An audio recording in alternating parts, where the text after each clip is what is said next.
Testimonial 5. Cleanup attempt.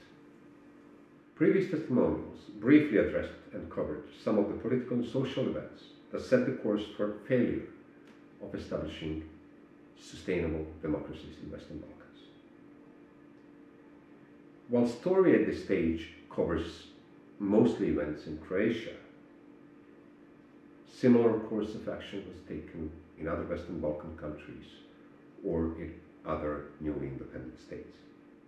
Despite the change of focus of Western world from Western Balkans to the Middle East or Iraq and Afghanistan, there was one issue that remained important. It was cooperation with ICTY. Full cooperation with ICTY in Hague was required for any participation in international or multinational decision-making for Western Balkan countries. In addition, ICTY cooperation was set as a precondition for international financial aid programs. However, despite the signed documents and agreements such as Dayton Peace Accord, Western Balkan countries remained reluctant to fully cooperate with ICTY. And there are several reasons for that. Aside from the obvious one, the responsibility and liability for the war and atrocities committed during the war by different military groups, the so-called criminalization of the state was more problematic for internal justification of the actions to their own constituencies, especially in Serbia, Croatia, Bosnia and Herzegovina and Montenegro.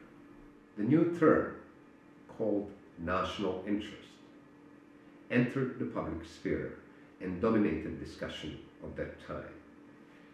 It was invented and often used with one and only one purpose: to provide cover for misconduct of the political elites during the wartime.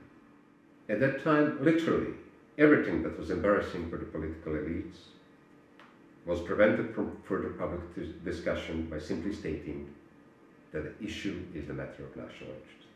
Attempts to expose the truth and testify about the events during the 90s, whether those events had anything to do with war or they were simply referred to other aspects of the political and economic life, was considered to be unpatriotic or action against the nation.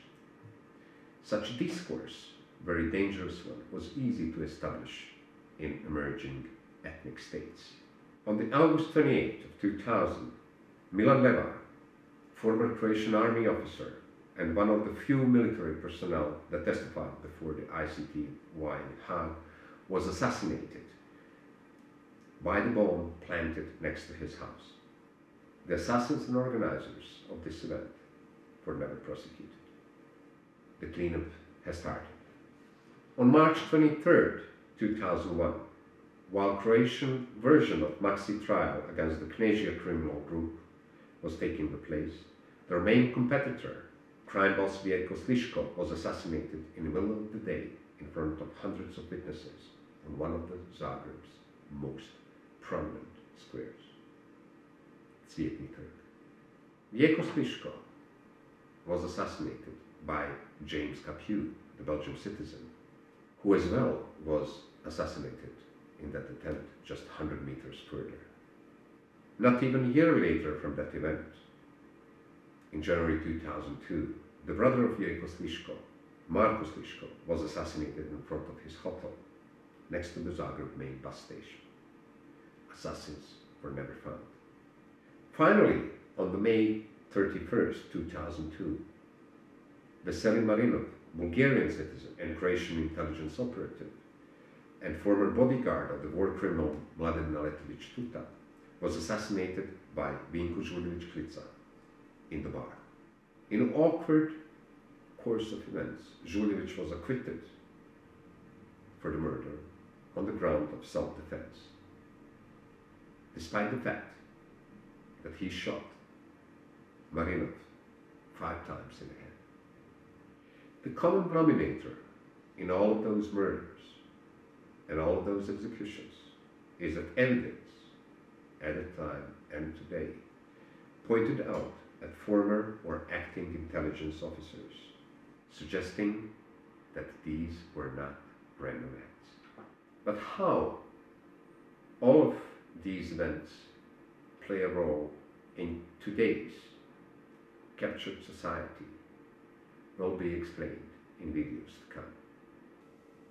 As some of you already know, we are in this last effort to change the way we think and act against corruption. And here is what I want you to do. Subscribe to our YouTube channel. Follow our Facebook, Twitter, and Instagram accounts. And every day, take 10 minutes of your life.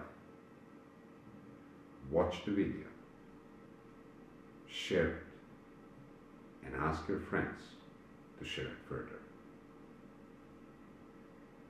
If we succeed in this, they cannot stop it. Finally, participate. For each video, I want you to become a juror and adjudicate and give your opinion on what you believe is the truth and what you believe is right and wrong done by different actors. If you want to save others in this fight, donate to the account on the screen under the title Save the Fight. That's all what I want from you. Everything else will be done by me and only me. Thank you very much.